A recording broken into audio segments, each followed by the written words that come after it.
Big Boss season 8 winner Nikhil Malyakar. So ఆయన హౌస్లో ఉన్నప్పుడు చాలా వరకు ఇది కాంట్రవర్సీ, అసలు విన్ అవుతాడు అని ఎవరు కూడా అనుకోలేదు. కానీ ఎప్పుడైతేనో ఆయన కావ్య మ్యాటర్ వచ్చిందో అప్పటి నుంచి హౌస్లో బస్ అయితే ఎక్కువగా నడిచింది. So one of the best కంటెస్టెంట్గా నిలబడిపోయాడు. అతనికి దాదాపుగా యష్మి మీద క్రష్ ఉందా, లవ్ ఉందా, లేకపోతే కావ్య మీద ఉందా అనేది హాట్ టాపిక్గా మారిపోయింది. ప్రజెంట్ హౌస్ నుంచి బయటకు వచ్చాక యష్మి ఇప్పుడు ఏం చేస్తున్నారంటే ఒక వీడియో పోస్ట్ చేశారు. చాలామంది నా పోస్ట్ అదేవిధంగా నిఖిల్ పోస్టర్స్ వచ్చేసి చాలా బ్యాడ్గా పెడుతున్నారు. అలా పెట్టకండి, ఎందుకంటే మీ ఫ్యామిలీ. సో ఖచ్చితంగా మీరు అలా చేయొద్దు, ఎందుకంటే అతనికి పర్సనల్ లైఫ్ ఉంటుంది, నాకు పర్సనల్ లైఫ్ ఉంటుంది. ఇలాంటి లైఫ్ ఉన్నప్పుడు ఎందుకు అలా చేస్తారు, మీరు చేయకండి అట్లా అని చెప్పడం జరిగింది. అంటే అప్పుడు ఇండైరెక్ట్గా యష్మి నిఖిల్ ఇద్దరికి ఏం లేదని తెలిసిపోయింది.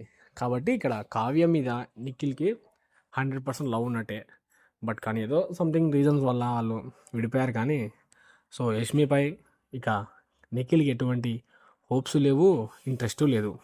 సో అక్కడ యష్మికి ఉండొచ్చు, చెప్పింది కొన్నిసార్లు ఓపెన్ అయిపోయింది.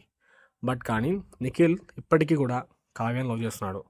సో మీరు ఈ విషయం గురించి పోల్ పెడితే నిఖిల్ యష్మిని లవ్ చేస్తున్నాడా, కావ్యాన్ని లవ్ చేస్తున్నాడా, దాని గురించి కామెంట్ బాక్స్లో మీరు కామెంట్ చేయండి. ఓకేనా?